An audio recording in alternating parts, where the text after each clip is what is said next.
They didn't shout, nor did they blame me. They simply chose not to include me.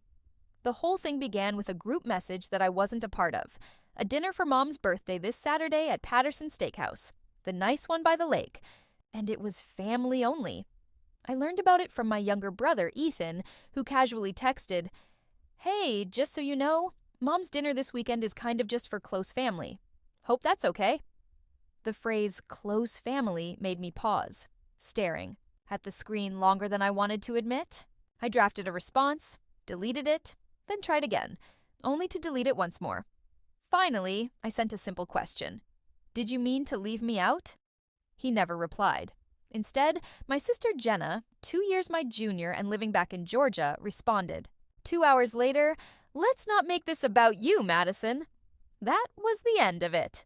I didn't reply, not for lack of words because I had plenty, but because I didn't see the point in talking to people who'd already deemed me too much, too different. I'm Madison Lane, 33, co-founder of Core Map, a logistics tech company in Seattle that creates predictive routing systems to help cities and businesses save on waste, money, fuel, and time. In my world, I'm valued and acknowledged, but back home, I'm just a shadow, a name they use when it suits them. So, no, I didn't plead for an invitation, but I did book a flight because the silence was deafening and demanded attention. I left Georgia at 21, without savings, just a cracked laptop and 2 suitcases, and a one-way ticket to Seattle. My father didn't say goodbye. My mother packed me a tuna sandwich on rye. No note. I rented a tiny studio above a deli that opened at 4 a.m., slept on a borrowed futon, waited tables, took night classes in data modeling, and wrote code wherever I could. For 3 years, I worked as if the rent were due yesterday, because it usually was. Meanwhile, Jenna stayed behind, marrying a man named Kyle, a church-going guy with a strong chin and a quiet smile. They had their first son when she was 25. And another 2 years later. I sent baby gifts, but Jenna rarely responded, though Mom always acknowledged them. When I tried to visit for Christmas, they said the boys had RSV, and it wasn't a good time. By 28, I had co-founded Core Map with a former professor and a truck driver I met through an old roommate. Our first model was built on free public data and borrowed servers. It was a struggle, but when it worked like magic, saving one retailer $40,000 in fuel in just 1 quarter. That success attracted attention from investors and local governments. We even got featured in industry publications. Back at home, they thought I was still just doing something with maps and machines. The year Jenna divorced Kyle, she almost lost her car. Her credit was in shambles, but she didn't tell anyone, except Mom, who quietly confided in me one night. I wired her $8,000 that same evening. No one thanked me, at least not in words. A month later, Jenna posted a photo on Facebook with the caption, "Starting fresh 1 mile at a time, God is good." The car, with the same license plate, was there, paid off. That was when I realized something had changed. Not in me, but in them. I hadn't been disowned, not exactly. I had just been quietly erased piece by piece. And the first to hit delete was the one I had helped the most. Monday morning arrived like it always does. Early and quiet, with too much coffee at Core Map. We kick off the week with stand-ups at 6:45 a.m., keeping it lean and clear. After a meeting, Mara from HR approached me near the elevator and mentioned that my noon onboarding session had 5 new hires, one of whom was from Georgia, Nathan Wells.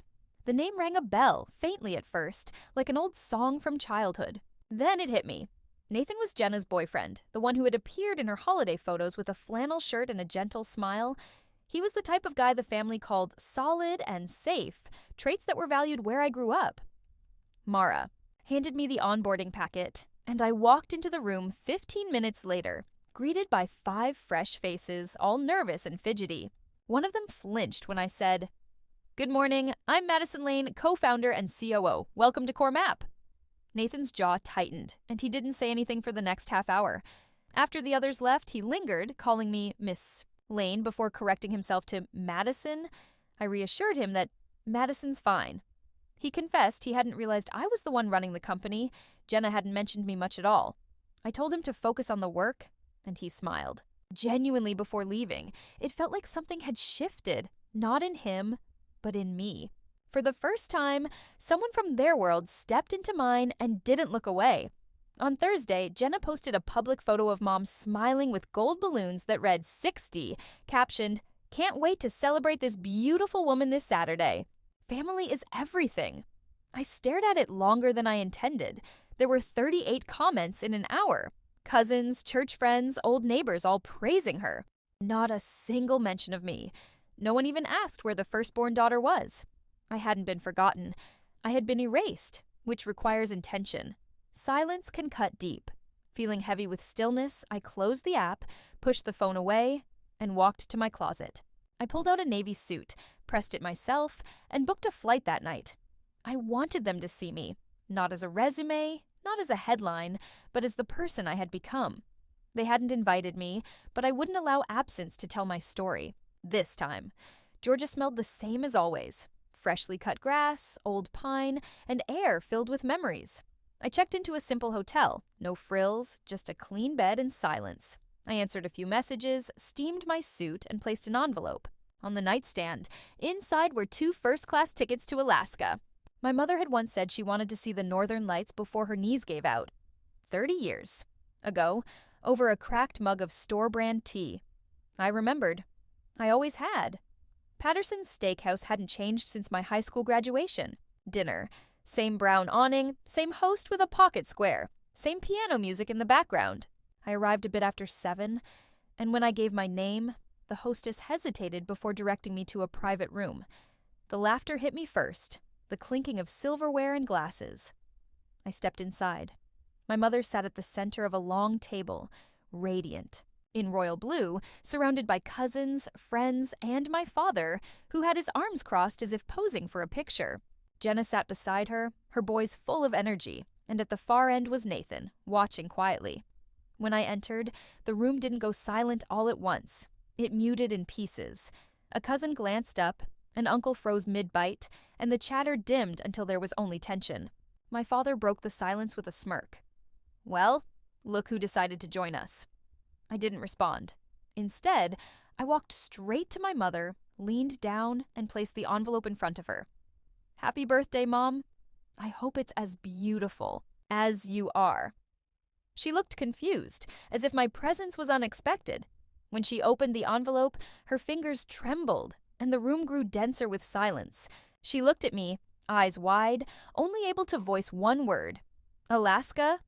I nodded, reminding her that she had once said she'd never been.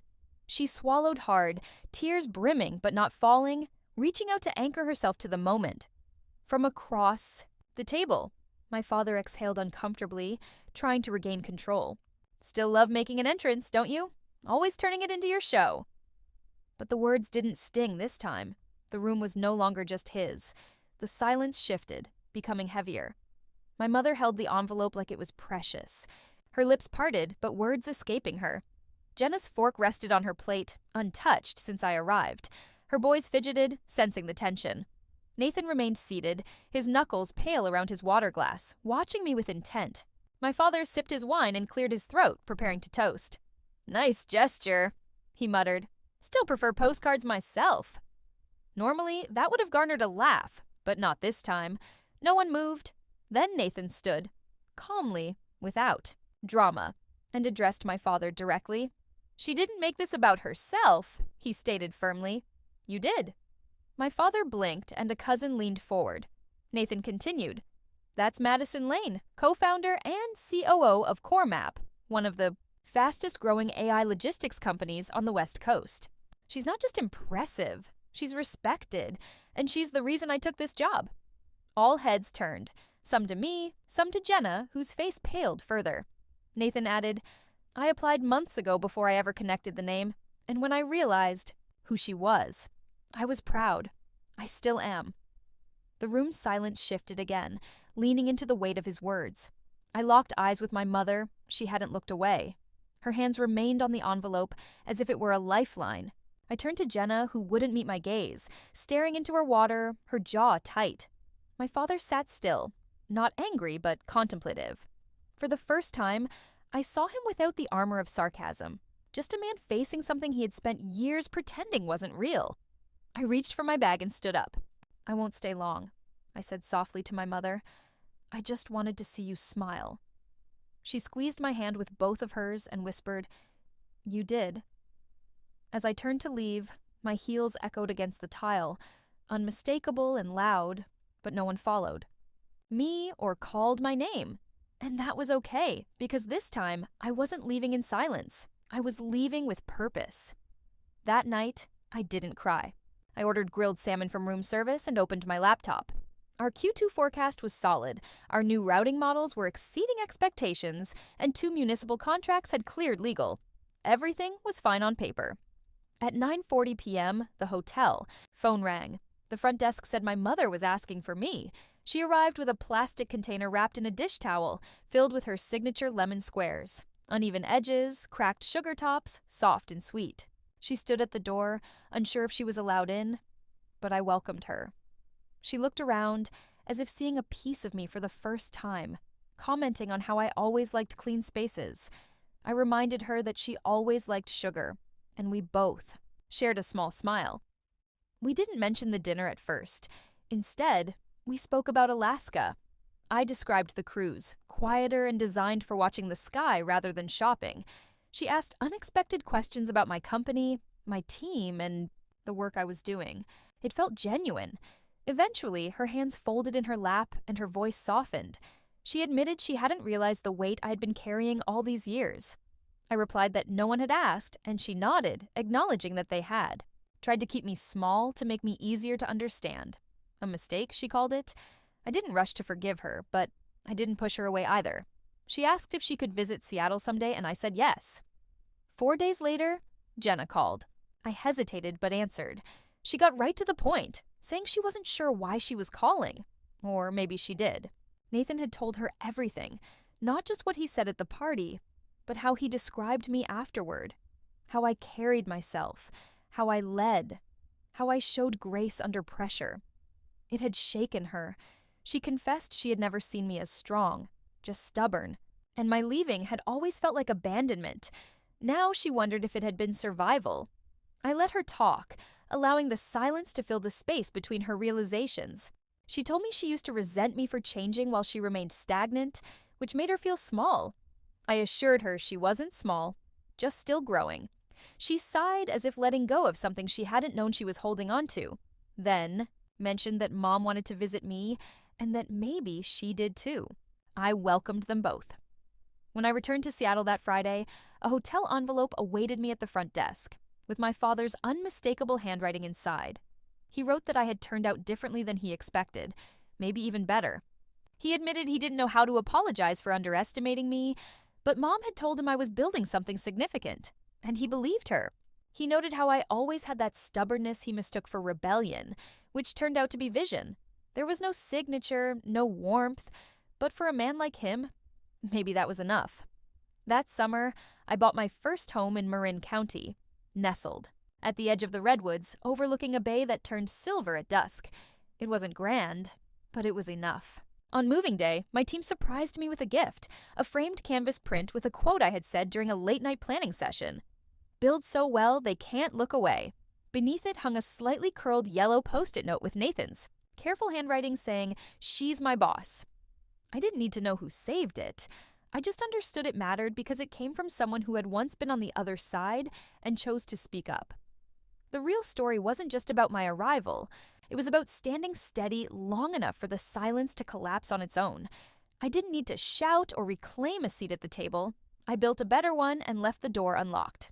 5 years later, when my mother turned 65, we celebrated on my patio under string lights and soft jazz. Jenna brought the cake, Nathan ran the slideshow, and my father sat quietly in the corner, present but reserved as dusk settled. He approached me, hands in his pockets and eyes reflecting a mix of memory and apology, handing me an old photo of me at age 10, building a company out of shoeboxes and tape. On the back, he had written, "Turns out you always knew." We stood together for a while, not as enemies, not quite as family, but as people finally seeing each other. I didn't return to be forgiven. I came back to ensure no one could claim I had disappeared. Not again. I didn't need a warm welcome. I just needed the truth to remain in the room after I left. Have you ever come back? Not for forgiveness, but to prove you never truly left? If this resonates with something you've held onto for years, just leave one word below. I will understand.